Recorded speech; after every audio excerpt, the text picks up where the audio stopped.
This is Jarrod Horak, and in this video I will recap the Preakness Stakes. My top choice journalism overcame a very rough stretch run, and he finished with a rush to catch Gosger and win the race by a half length.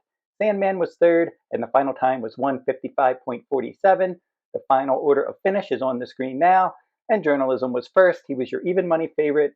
He's got to be considered the top 3-year-old in the country now, with 2 Grade 1 wins this year in the Preakness Stakes and the Santa Anita Derby, and then he was second in the Kentucky Derby. Second was Gosger. He was my live long shot in this race.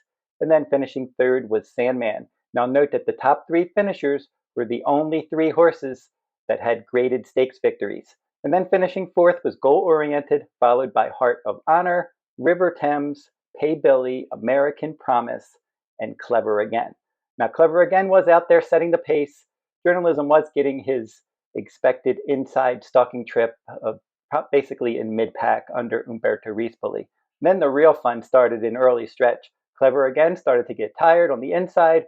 Journalism was sandwiched between him and Goal Oriented, and Flavien Prat aboard Goal Oriented. He had no intention of letting Journalism out of that tight spot.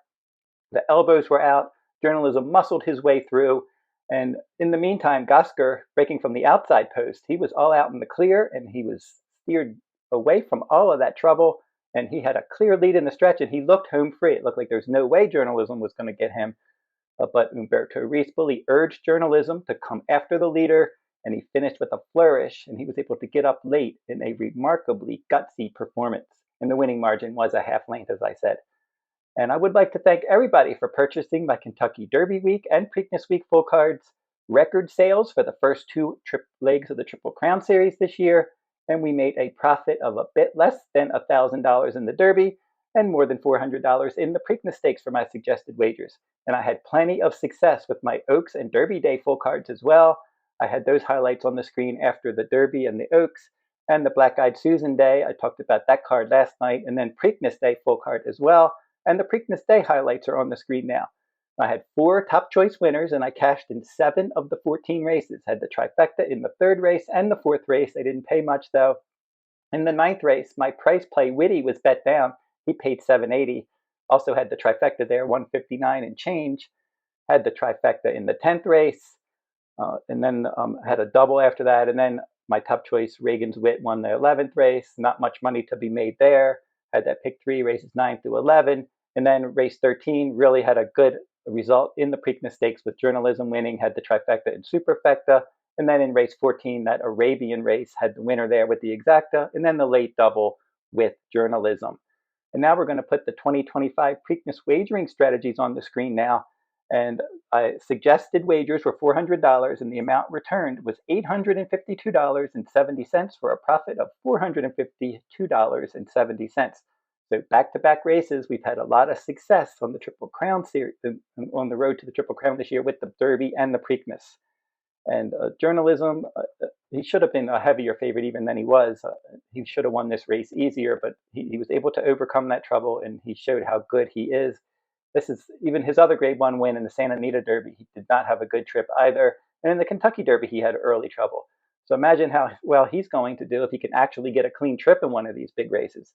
But I had a suggested $130 win wager on Journalism, and that one came back and paid $260 for that even money.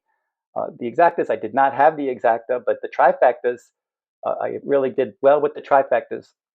I had a $2 trifecta key, 2 over the 7-9, and it came in 297. So that one was 147, and then I had 2 with 7-9 with all. That one was 147, and then 2 with all with 7-9, another 147 there. And then for the Superfecta, I had the 2 keyed over the 6, 7, and 9, and using the 6, 7, and 9 down the board, and had a 50-cent Superfecta there for 151.70. So overall, very good results with these wagering strategies once again. Now, I had some clients emailing me, doubting my wagering strategies, especially my decision to key Sandman underneath.